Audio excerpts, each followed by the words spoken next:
I welcome Bijoya Sawian on our 135th episode today. Bijoya is a writer, educationist, and a translator. And she's been, I must mention that she's been a regular supporter of our Trends Literature series. She's been with us right from the beginning. Such a privilege to have you today with us, Bijoya. Thank you, Neeta. Thank you. You've done substantial work also on literary work on the indigenous culture of Khasis. You've written a wonderful book called Shadow Men. You've also, two of your stories, incidentally, have been nominated for Tagore, very reputed Tagore Literary Prize 2020. And now, today, we talk about your new book, From SYLHET to Shillong. So I'm sure From SYLHET, yes, SYLHET. SYLHET to Shillong. Yes, the two pronunciations I needed to check before, I'm sure. Well, they're very unusual. Unusual, yeah. Silent, I'll remember that. So, I know it's been an emotional journey for you, writing this wonderful, wonderful biography on your own father. And when I read the story, I could see, the way you were going back and thinking about it, getting the memories together. So tell us more. Walk us through your journey of writing this book. I'm sure it was something that you really wanted to do for a long time. And your brother has also been a motivating factor to kind of push you into writing this. So how was it all? I'm sure it'll be a lovely story for everyone to know. Yes, it's really a story in itself, in the sense that when the people first asked me, how did you start this book? So I said it actually started during COVID, when my brother and I felt very, it was a very isolating time. But actually, when I really started writing the book, I realized that it started just a few days after he passed on. There's I'll just go back a little bit to my background, that my mother is a Khasi who practices the indigenous faith. And my father was from Sylhet, which is now in Bangladesh. And he's a Hindu, though, and not very ritualistic. So when they brought us up, my father said, you all grew up as Khasis because your mother's culture is so vibrant, and I'm actually coming to her land, like from Sylhet, when he was a boy of 7. So, but the day he passed away, my mother told me, I'm the eldest child, and she said, Bijoya, I want everything done according to his custom and tradition. So we got a relative of ours, Nepal Da, who came and supervised everything, and when Ronuda, the priest. And they had this very custom. We couldn't go to Hardwar immediately because Shillong is really far. So the priest said, you can wait till after the Shraddh. Shraddh means, like you say, Tervi here in North India. So they had this custom. They kept the last remains of my father in an urn and under a tree and well protected. What we call asthi, which had to go to Hardwar. And every morning, my brother, Bijon, and I used to sit and used to do a prayer. He holds the urn and prays, and they pray that, we are going to do the last rites at auspicious time, but now we have to complete the Shraddh first, and so on. So one day, it was a very emotional moment, actually, holding that urn.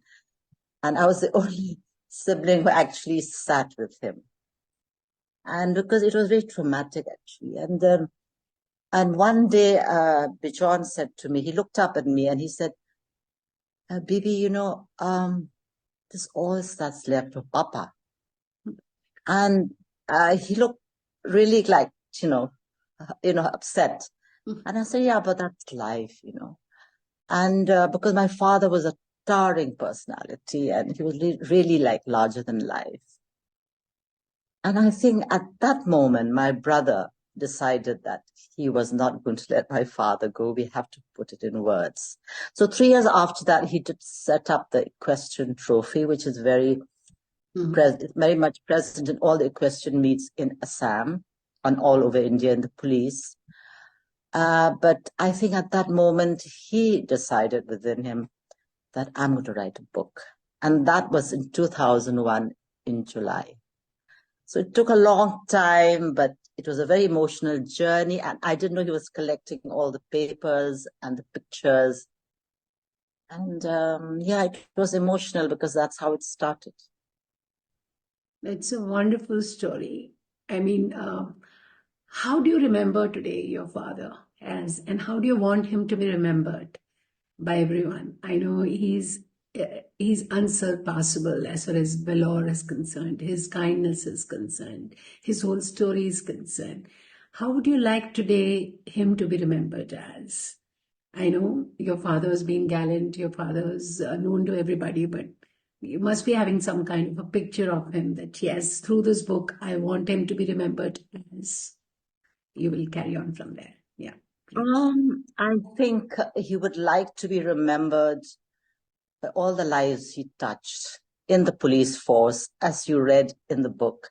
Yes. He remembered every orderly's name, and he would love to be remembered by all the village and the rural folk. He used to go to the horse fairs in Meghalaya, which is now Meghalaya. He'd be like to be remembered by everyone he met in Nagaland, Mizoram, Assam, Manipur, Nifa.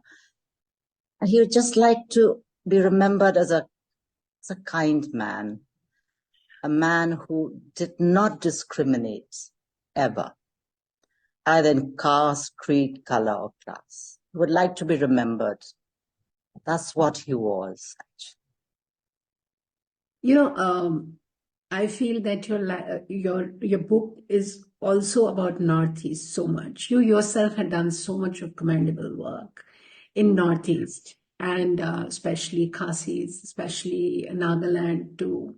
So how much of inspiration from your father that you got it so inspired, and it all culminated. I think it runs in your family. I mean, if you talk about your brother, you talk well, about he was yes.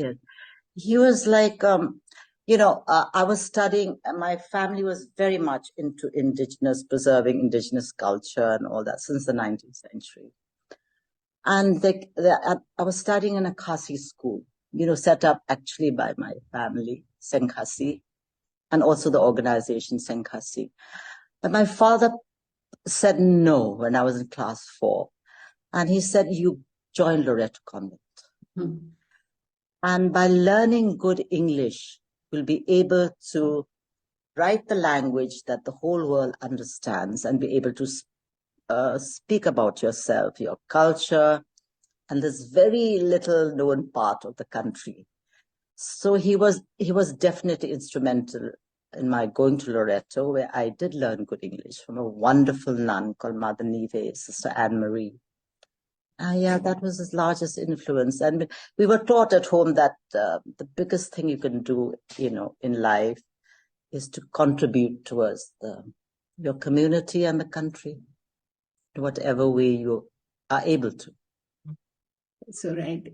How do you think your perspective, as a daughter, about him influenced the basic storytelling in this book? I must show everyone this wonderful book. And I'll be posting the link in the YouTube, so everyone should buy it, order it, and definitely write your reviews, and definitely come to know late Lala Dey through the eyes of his daughter. So how do you think your perspective as an insider influenced the storytelling of this book? And what unique insights did you really bring to the narrative that an outsider might have missed about it? Well, in my way of thinking and writing, I must say both my paternal and my maternal side influenced me deeply. And there was only one thing which he didn't like about me, was that, he said, half the story is always in your head and you're only putting half of it. So I tried my very best to bring out as much as possible onto the Yes. pages of book. And that this is full of anecdotes in this Yeah. book. And I feel that through the anecdotes, you'll get to know the Northeast. Like you'll get to know the Nagas who he really admired and the Mizos who he loved and all the people and the different tribes. There's so many communities in Assam. We think of Assam as just one. And he was the IG of undivided Assam. That means Greater Assam, Mizoram, Nagaland, Meghalaya, and of course, very much in touch with Manipur and Arunachal, which was then Nifa. So I think through the anecdotes, I gave the insight to the psychology of the people and which you don't know. And that's what I tried to do through this book. And that's what I think he would like me to do, because he was very much a people's man. And, he had this great capacity to embrace everyone.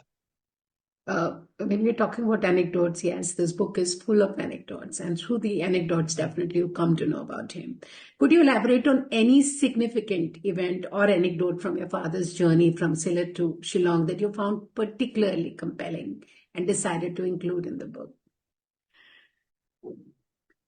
I think all the anecdotes were so important that I don't think I can choose one. But, the beautiful journey I made to Dibrugarh via Kaziranga and all that, to visit his driver who was dying of cancer, Ram Bahadur. That had to be included. That's very much part of my parents' way of looking at life and people. That was, and then of course his meeting with the Nagas, Yes. and the chief minister had sent him, and he always laughed at that incident. He said, he was DIG in charge of Nagaland. They were, I think, the chief minister. There was Mr. Medhi, and he said, you go and talk to them that there should be peace. So he went there, and he didn't want to sit on the dais and all that. So he sat down with them, and they sat around him, all the chieftains and the rebels and everybody. And he talked in Hindi, the kind of Hindi that we speak in the Northeast, which everyone would understand. And right through the, the interview, the interaction, they kept saying, they're people who have few words. Yeah. So, and then my father was very impressed with himself. He said, now they've agreed, So at the end of the interaction, then he said, now will you join India? It's going to be wonderful. It's one country, and, this is what you should do. It's for your good. So there was silence, and he was waiting, And then one of the chieftains stood up and said, in that the kind of Hindi we speak, "Aap अच्छा आदमी है, बहुत अच्छा बोला, लेकिन हम लोग तो इंगडी पिंगडी मांगता." So my father said, "Not इंगडी पिंगडी," and he said, I can't ask them what it means, because they're very proud people, and if I'm sitting with them, I should understand them. And later on, he quickly thought it out, and he said, "Oh, they said we want independence." So he got up, and it was a wonderful interaction, but he didn't succeed in his mission. Yeah, and the story goes on. Yeah. And we can't give away the entire story. Everyone has to read the book and definitely come to know. You have to read the story, and you'll know the Northeast, and then enchanted frontiers, as Mr. Rustamji, one of the top ICS officers who we knew very personally, and who was very much part of the Northeast. Yes, called them the enchanted frontiers. Yes. Coming back to the book, you've also mentioned the role of Nehruji in shaping the administrative structure for the Northeast after India's independence. So, can you discuss that a little bit so that people know the perspective, where it is coming from, and how did it really influence your father's career? It did influence, right?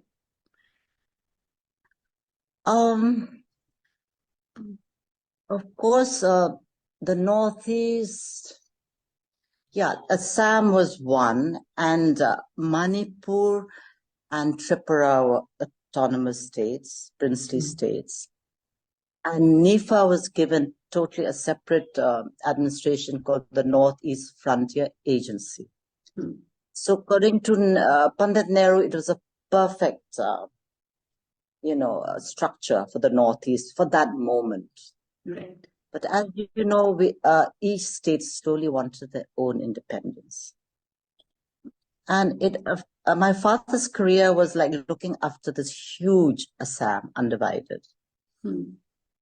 And he was successful in the sense that he managed to keep things under control to a large extent with his own ability, and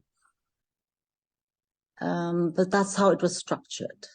It was structured like that. But Northeast, like, people say you're from the Northeast, but I don't know Mizo. I don't know any of the Naga languages. I know Khasi and English and our own very brand of Hindi. So it's a tapestry of different cultures, and people must understand that. And I think mainland India doesn't understand that.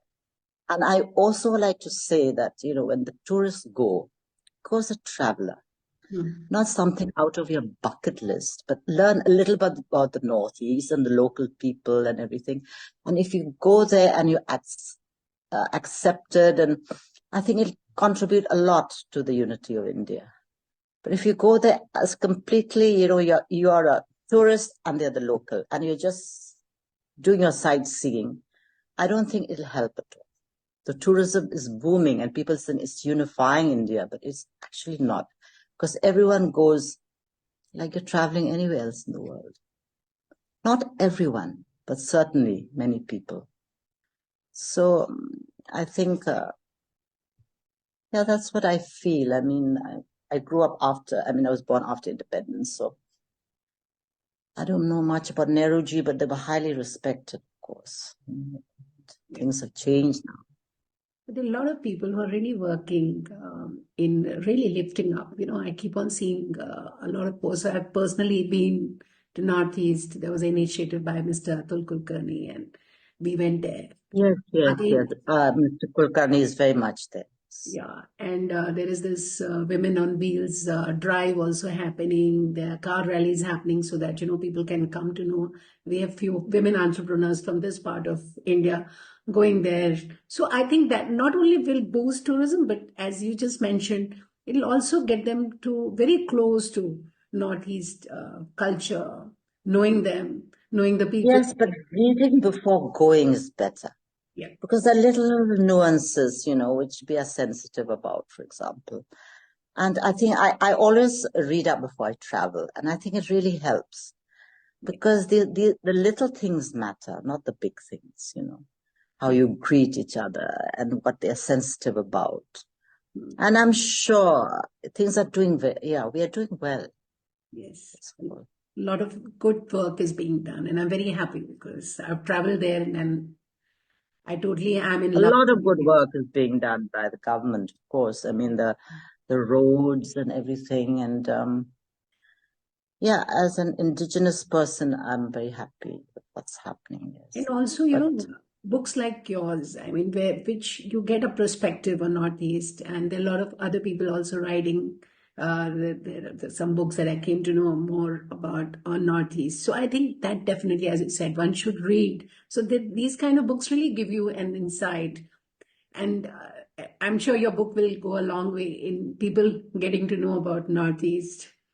How do you see your father's translation?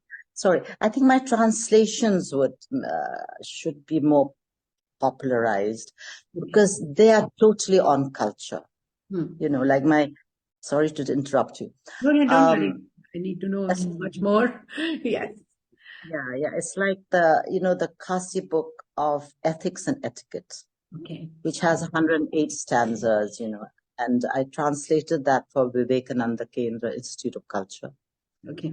And the main ceremonies of the Khasis, which very few people know about, that means naming, marriage, and the last rites, So if you read these books, especially the book of etiquette and ethics and etiquette, you'll get to know about the people, and the different tribes are also translating theirs.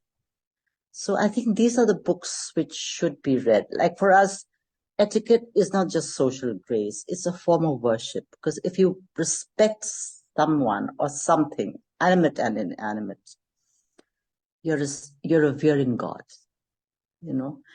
And they say we are animals, we are not animals. If we respect a tree or the environment, it's because the creation of Ublay, our God, who is imageless and formless. So I think these are the books which should be read also, besides Shadow Men, which tells about the short-lived militancy in my state and why the youth turned to militancy and, of course, now drugs and so on, which I think we should look into ourselves because we have produced these kind of unfortunate maladies, Yeah. How very wonderful. And I just love the commitment that you have toward the state, and you're really working, I must say, kind of at the grassroots so that people know how, and when they read your books and your stories and your translations, they'll come to know so much more.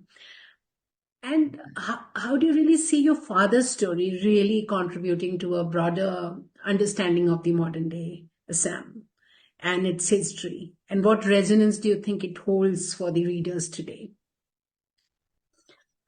I've mentioned each state. I mean, I've given Mizoram, Nagaland, of course, Meghalaya, and the Greater Assam a chapter.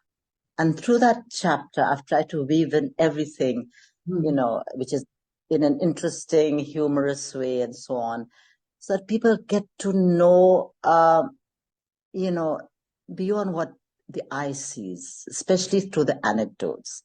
I think it should be read if you really want to understand this part of India.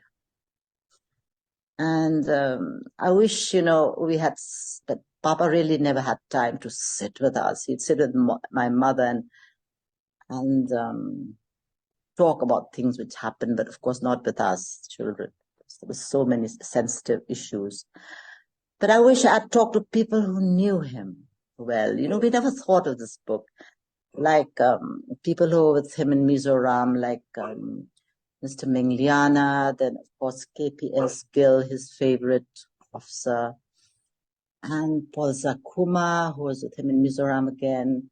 Of course, Mr. Mingliana was with him in the Second World War. That's where he was actually in the army. And when the war broke out, he fought in the Battle of Kohima. And that was a very emotional battle for him. It was a very fierce battle, and he lost his best friend, J.S. Scott. And he went looking for his grave in the cemetery in Kohima. So I feel that people learn a lot because his career started with the Second World War when he was posted to Quetta. And for someone from Assam to be posted in Quetta, and he said when he reached Quetta, it was this it was an amazing landscape and snowflakes were falling on his head. And he thought that was a moment he'll never forget. And he loved he was in the 25 Mountain Regiment of the Royal Artillery. And then suddenly, when he was posted out, then suddenly the war broke out and then he had to come to Kohima and fight Battle of Kohima. Yes. Wow. And after that, because the regiment went to Pakistan, then he joined the police, and he was the first Indian ASP, DSP, who hoisted the Indian flag, tricolors in Guwahati. I'm sure you have even many more stories which you have not put down in this book. There's so many stories, yes. Because I'm sure when you have finished the book, you realize, okay, this is what I have not touched. Yes. But the best stories would have been from the people who have passed on, but because we never thought of writing the book, we sort of very casual about listening to them, or they would say, "Come on, we're going to tell about your father," and we would not we just didn't think that this book was going to come, or maybe this is how much my father wanted to be told. We look at it that way. Yeah. Lovely tributes in the book. I read each and every one of them, whatever tributes you were able to put together. I Yeah. suppose that really speaks so highly of this remarkable person. I mean, such They're beautiful. really part of the book. Yeah, yes, Yeah, yes. and you've been very considerate in putting all those tributes together. Yes, some of them are missed out, as you said, that unfortunately people have passed away, but wonderful tributes, all from the heart. And pictures. I mean, such rare pictures I felt you put together. Yes, yes. That makes Really about yes. that Very rare pictures of how they were carried up from Sylhet hmm, to Shillong on those cane baskets. He was a child of 7, and he was watching the plains of Sylhet disappearing. It was a very emotional moment for him. So I've got a picture of that. Yes, and many other pictures, of course, of Quetta and Kohima. Yes, yes. and wonderful And with the family pictures. under the chieftains, yes, of Nagaland and Mizoram, and Yeah. yes. And it's so nice, when my father passed away, unfortunately Yeah, due to cancer, and he also has a legacy. And yeah, it's been more than 6 years now, or more than that. And we had been always yeah, wanting to put his story together. You know, yeah. books like yours, when it comes right from the family, people who know him, it kind Yeah. of carries the legacy forward. And books are the best things, they'll carry on after we are gone. Still, people will be able to come to know Yes, yes. story. That's what my brother thought. And he really was meticulous in his collection of records and certificates and all that. Yes, yes. And coming to your title, you need to tell us about Sylhet a little more because this is the first time when I came to know about your book. This is the first time I'd come to know about Sylhet, and I'm sure there are many, rather a lot of people who don't know about Sylhet. And since it is so much part of your title, so please tell us a little more. We need to get educated on Yes, Sylhet. Sylhet. Yeah, yes, yes. Sylhet is now part of Bangladesh. When my father was a young boy, of course, it was just Bengal. There was no Assam. That's why in our national anthem, there's no mention of Assam, because even Assam is part of Bengal. So Hmm. Sylhet is one of the big cities now of Bangladesh.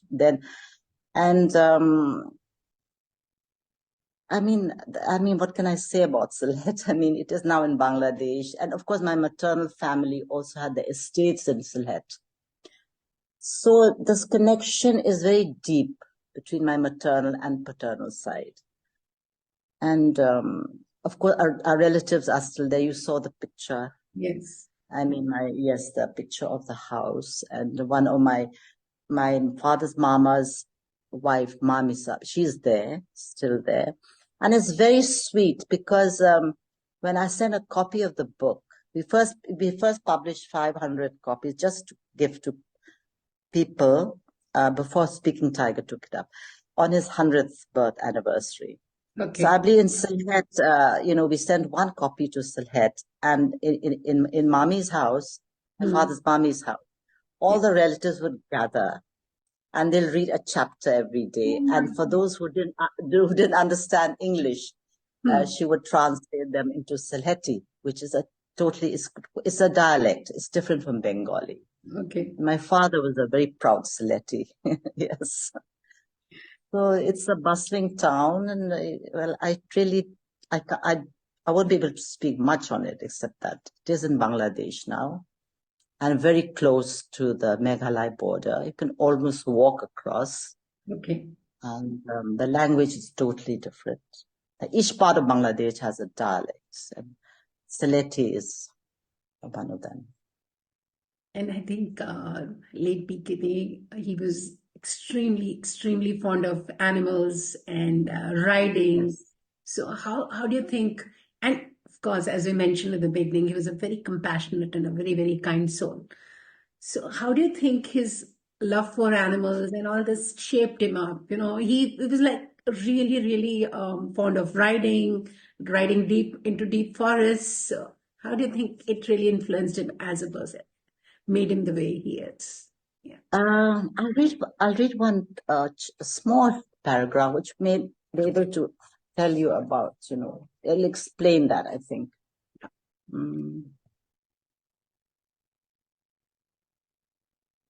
Again, a I wonderful think I'll just picture prologue, of I think. yeah. Yes. He loved horses. That was Isabel that he's riding. This is the story of a man who held duty above all else. Duty to the country, the people, regardless of class, color, caste, and creed.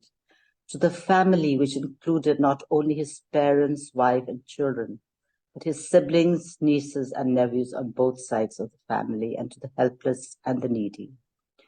He was the one who loved to ride either alone or with like-minded companions, deep into the silent forests, where he restored his clarity and composure, thus gaining wisdom and strength from the abundance of the natural world and the voice of his own conscience.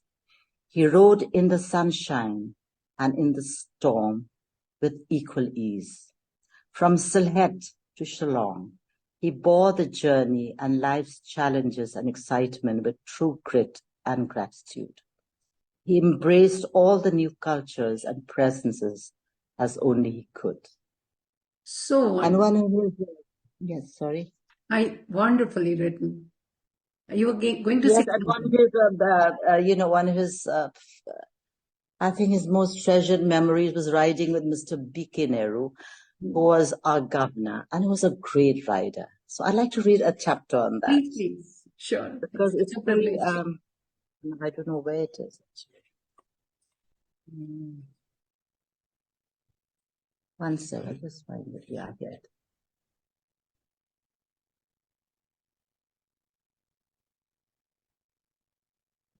Yeah.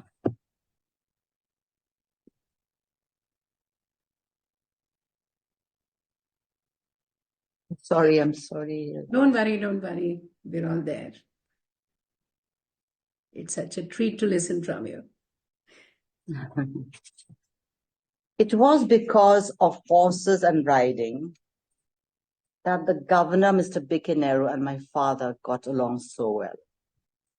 The Raj Bhavan in Shillong, the residence of the governor of Assam, was very different from his counterparts of the other states of India. The governor of Assam was vested with special powers, and he had the authority to overrule decisions taken by the state government on certain matters. He was also the head of the government that administered the Northeast Frontier Agency, NIFA, now Arunachal Pradesh. He could, under the constitution, assume the powers and functions of different tribal district councils. It was but natural, therefore, that the government of India would appoint persons of eminence as the governor of this remote and far-flung territory. My father, as a senior police officer, was not only an authority on security matters pertaining to the composite state of Assam, but had a deep insight, knowledge, and understanding of issues social, administrative, and strategic that pertain to the neighboring states of Manipur and Nifa, particularly the tribal inhabited areas. His insight was way beyond the general bookish knowledge of the land and its people. Mr. B.K. Nehru very often drew upon my father's understanding of the pertinent issues that govern the facts, behavioral patterns, sensitivities, and the varying social political constructs the tribal communities had lived with for centuries in this area. Mr. B.K. Nehru also discovered something special which they shared in common with his IGP, and that was his love for horses and riding. Mr. Nehru and Papa would often set off on horseback deep into the pine forests that skirted the capital city. They would ride along the century-old bridle paths for hours together. This companionship grew into a bond both official and social. In these marvelous hours on horseback, they would discuss many issues pertaining to Northeast India. Many were resolved under the open skies as they trotted along, undisturbed, unperturbed. How wonderful. It's been such a treat talking to you today. Unfortunately, we are Thank at the end of the conversation. We have less than 1 minute left, but thank you, thank you, thank you for such an enlightening conversation. I love the book and I have really recommended to a lot of people that I know. Plus, through this YouTube conversation that we have, I'll be posting the Amazon link to your book.